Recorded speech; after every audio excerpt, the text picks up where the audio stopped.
ગાંધીના ગુજરાતમાં ગાંધી જયંતિના દિવસે બોડકદેવ પોલીસ સ્ટેશનની હદમાં દારૂની રેલમછેલ।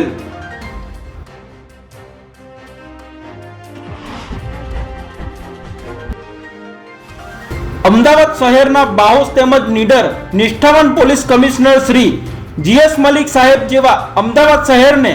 દેશી દારૂ તેમજ કેમિકલ વાળો તેમજ નશીલા પદાર્થોને નસીહત કરવાની નેમ સાથે ફરજ અદા કરે છે, ત્યારે બોડકદેવ જેવા પોશ વિસ્તારમાં પીઆઈના વહીવટદારો પૈસાની લાહેમાં આ વિસ્તારને નશીલા પદાર્થોથી નાના નાના ભૂલકા તેમજ શ્રમજીવી લોકોને નશીલા પદાર્થોથી તેઓનું ભવિષ્ય ખરાબ કરી રહ્યા છે।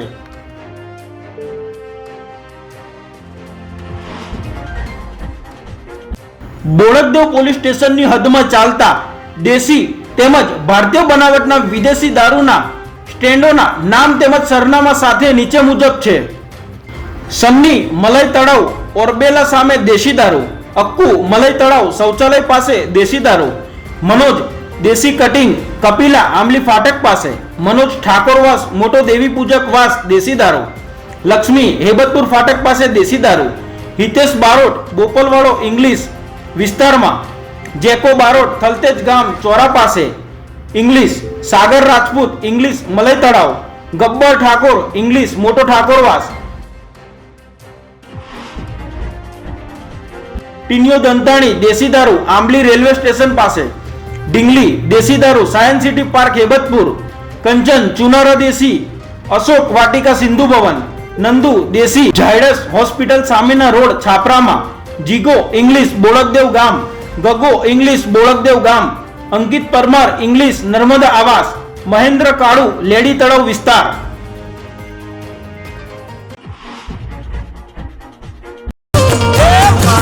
તો પીવો ન મન પાયો રે મદરો દારૂડો મેં કેસે અરે માર ન તો પીવો ન મન પાયો રે મદરો દારૂડો મેં કેસે મેં તો થોડો પીધો ન ઘણો ચડ્યો એ પછી વગરવો કે રે ઝઘડ્યો મેં તો થોડો પીધો ન ઘણો પછી વગરવો કે રે ઝઘડ્યો એ પછી કોમમાં ગોડે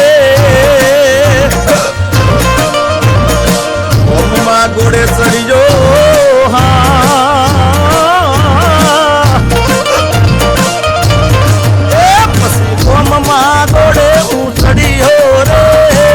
મદરો દારૂડો ફેંકે છે।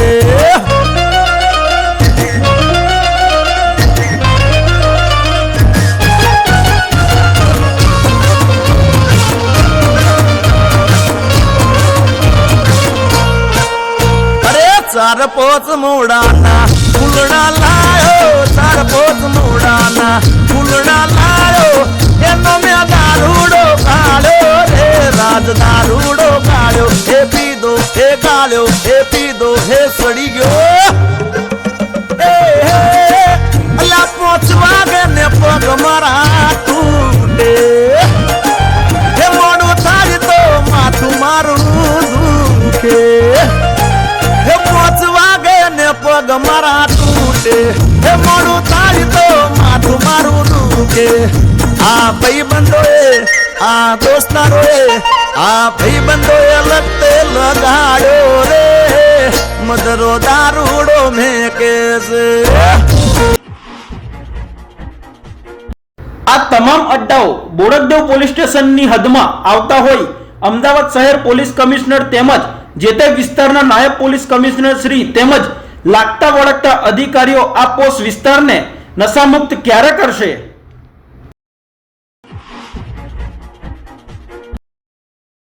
અમદાવાદ શહેરમાં એવો તો કેવો લાખ લૂંટી ખજાનો છે કે આ વિપુલ આહિરનાઓ પાંચ પોલીસ સ્ટેશનના વહીવટ કરે છે।